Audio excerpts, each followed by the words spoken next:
leaning against the wall about a 45-degree angle in that light back there. Kinda. Any guess what that is? Piano. What's that? The piano. Not quite. That'd be cool though, wouldn't it be? But no, it is a log, but it's a cool log. I'll tell you why here in a second. We're going to backtrack first, though, back to 1869 for the first trip for this cave that we know about. In 1869, there's a man named Henry Taylor Blow. Henry was a lead miner from up in St. Louis. And his company heard about this cave in the mountains nobody's in before. They would check it out when they see if they can find lead or iron, trying to make some money off this cave system. Well, in March of 1869, they came to the Ozarks, found that hole up there, cut down a tree, led across it, and they attached a rope to it. One by one, they cut down the rope into 200 feet of darkness to the unknown. Well, they got to the bottom of the giant room back there, took out the candles, looked around, could not believe their eyes. They were absolutely breathtaking about the vast size of the chamber they just found. But since they cannot get close to the cave walls or the ceiling way above them, they cannot find any lead or iron in that first room. So the funny thing, they had to find smaller passageways like this one first. And this was their next stop. Now at the time, they actually had to crawl into this room because at that time, there was only a 3-foot gap between them, that ceiling, and the floor below them. In this spot right here was a big mound of this black, sticky, smelly substance. And guess what that was? Guano. That guano. Yep, that's what it was. So they crawled in, they looked up, and described the ceiling above us as moving velvet. That was the 300,000 bats who were sleeping here at that time. So they went further back over that way, but the back one got so high, it actually went up to the ceiling right there. It blocked off that passage back over there completely, so couldn't access it. So they left this room, went back that way, found other parts of the cave of interest. They thought they found a room that was made completely out of marble. We'll talk about that later. So they left the cave, just hold up top and say, hey, we went into the cave, no lead or iron, but we found a lot of back guano and marble in that cave. You can do something with it if you want to. Well, about 15 years later, some folks heard about that. They bought the cave land around it and renamed this the Marble Cave, M-A-R-B-L-E. They also started a Marble Cave Mining Company and put a small town up top called Mammoth, which is Greek for Marble City. When they come on down here to check things out, they decided they better get rid of this back one, of course. That way they have more room to get stuff out of here, like the marble and other things of interest. So they started mining the back guano first. They started this chamber right here. It took about 2 years to get all this back guano out of this chamber alone. But in 1886, they finally had access to that path back there, and that log was already back there leaning against the wall. Now, what in the world is a log doing this deep in the cave?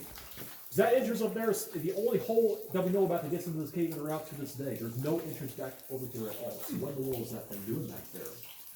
Well, we'll take a closer look at the log, and they discover it has actually been cut. It is cut in the shape of a rectangle, has notches on the bottom of them. It looks like a style of ladder. They realized they may have an important artifact on their hands. Better get some outside help to help them check it out. Well, they actually had Scientific American come on down here to check it out. And they found out that is a Spanish-style ladder that dates back to maybe 1541. It is believed to belong to a man named Hernando de Soto. De Soto was a Spanish explorer. He started a trip from Florida in 1539, came this way across the Mississippi River, and was looking in this area for indigenous tribes, lost cities of gold, and found a few. It is believed that he may have been in this cave, left that ladder, and possibly left Spanish gold and silver buried in this cave still to this day. It's been rumored. Nobody's ever found it, or if they have, never say anything about it, because why would they? I found it, I'm a retired pilot, we never say anything about it. But it's been rumored to this day, nobody's found it though. Now at that time, when the miners told the folks up top that story about the ladder, the folks around here didn't believe it at all.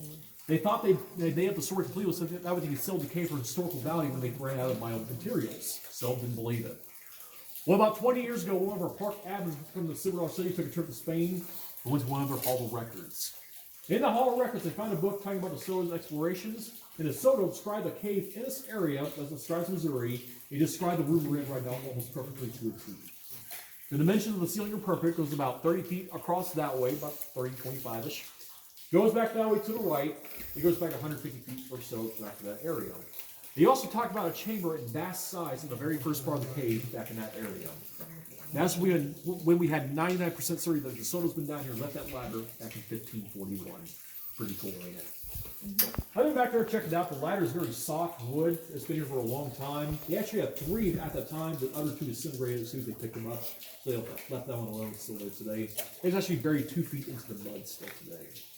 And it does go further past that point. There's a loop that goes back there. It goes behind the tower we walk down. It goes back that way. That's where the bats are living at right now, flying around us right now.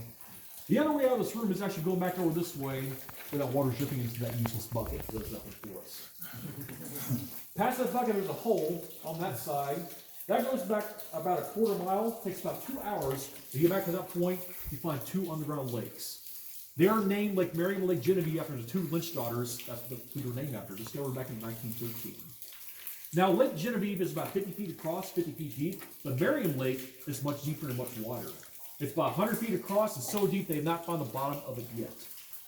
They have tried everything from sonar equipment, from long ropes and weights attached to them. Nothing has found the bottom of that lake yet, so it could lead to other chambers like it looks like this, but still submerged in water to this day. But you could go back there on those first tours, back in the Lynch tour days. They go back all over there, and Genevieve Lynch actually swim backwards across the lake with a candle in her mouth, stand up on the other side, and you see how far across she was from you. That water back there was 54 degrees and still is today. Like I said, they were tough ladies. They did that until their 70s as well. They were so tough, no husband ever tied them down, so they never got married, and no husband was ever tougher than them. So they never got married and never had children after the fact. But that's what they did. That was their passion. This was their faith. Pretty cool. But anyways, back to this room. One more quick story, and this pertains to our bats, and we'll get out of here. Back in 1962, there was a zoo in St. Louis, and it was a St. Louis zoo that will have some bats on display for them. Well, St. Louis, the problem is they don't have a lot of caves around there, especially not a lot of bats in that area. We're hearing about the cave down here in the Ozarks, and has a lot of bats in them, and the tour guides are pretty cool people, so they called us one day, and they asked them, hey, do you have any bats you can bring up here to have on display for us to pay handsomely for it? So yeah, we sure do. So the cave guy hung up the phone, took a cardboard box into the cave, found about 30 bats clinging to the ceiling right there, snatched them up, put them in the box, sealed it up, put them in his car, and started driving up towards St. Louis. Well, everything went fine for the first hour or so of that journey. Then he got to about Rolla, Missouri. Those bats woke up and they got restless. Now the box eventually tipped over, opened up, the bats escaped and flew around the car the entire drive up to St. Louis without leaving him alone. He stopped off at a gas station in St. Louis and the lieutenant cannot believe his eyes. He's up the road, here comes a 61-person dam with a guy with a stupid grin on his face, all these things floating around his heads. Well, found out there were a bunch of bats. He had a $10 bill hanging out the window asking for a full tank of gas.